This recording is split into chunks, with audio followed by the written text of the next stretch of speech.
New PNVF leadership, billionaire Frank Lau papalitan na si Liao as PNVF president. Farm Fresh at Zeus players expect na sa future Alas teams. Good day ka-trending, this is Ivan, the new voice artist of this channel. Pero bago yan, huwag mong kalimutang mag-subscribe at i-click ang notification bell para lagi kang updated sa latest Pilipinas volleyball trend.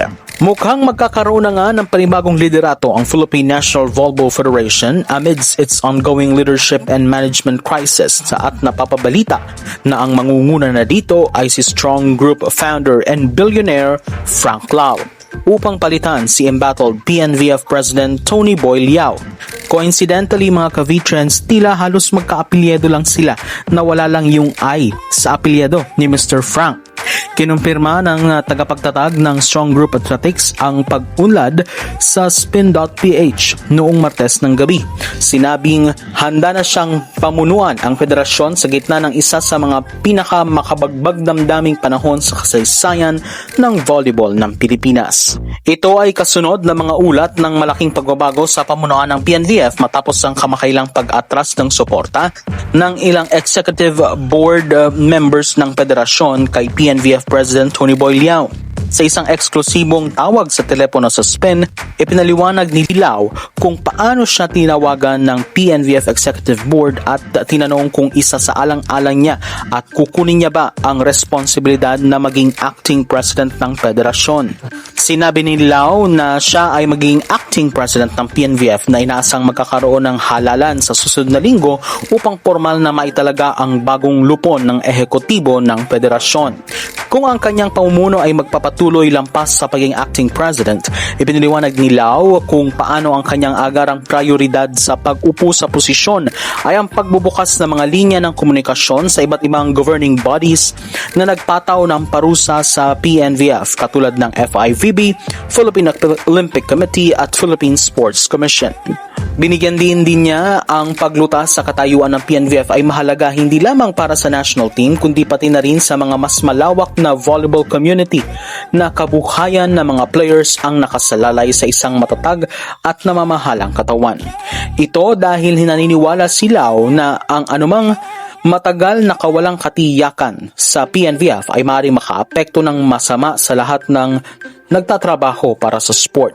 Kaya't mahalaga para sa National Federation na agad na tugunan ang mga alalahanin na itinataas ng mga institusyon ng sport at magtrabaho patungo sa pagpapabalik ng normal na operasyon sa lalong madaling panahon. Malaki ang epekto ng pag-takeover ni Lau kung sakali dahil hindi na lamang siya magiging main sponsor kundi siya na ang mga ngasiwa ng volleyball sa buong Pilipinas. Ngunit upang maging opisyal ito, kailangan siyang mahalal ng PNVF Executive Board at kailangang mayakyat ito sa FIVB at AVC at erekognisa na ang kanyang pagkapanalo as president ay official at kinikilala ng mundo ng sport. Tila wala ring kaduda-duda na sa kakayanan ni Lau na pamunuan ng PNVF given na malawak ang kanyang management background being one of the richest Filipino businessmen sa bansa. At bukod dyan, kilala rin siya sa pagsuporta sa basketball and even bringing in some of the top NBA players sa bansa.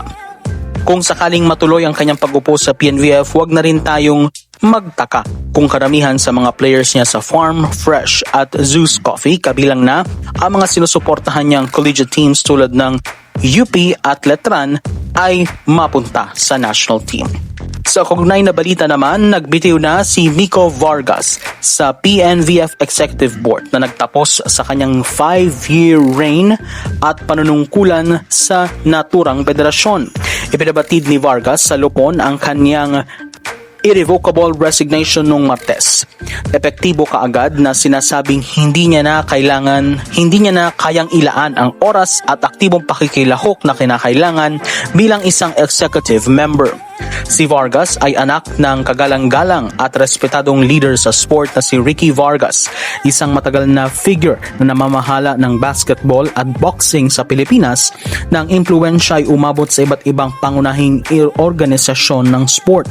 Pinagyan din ng lumalabas na membro ng lupon na ang kanyang pag-alis ay hindi dapat isiping pag-atras ng suporta sa volleyball. Sinasabi na nananatili siyang nakatuon sa pagtulong sa paglago ng volleyball para sa kanyang personal na kapasidad. Gayunpaman, hindi kabilang si Vargas sa 9 na miyembro ng board ng PNVF na unang pumirma ng isang liham na binabawi ang suporta kay PNVF President Yao. Siya ngayon ang unang pangunahing tauhan na umalis sa organisasyon sa panahon na nasasailalim sa matinding pagsubok ang PNVF. So that's it for today's video ka-trending. Don't forget to subscribe and click the notification bell para lagi kang updated sa latest ganap at trend sa volleyball sa Pinas.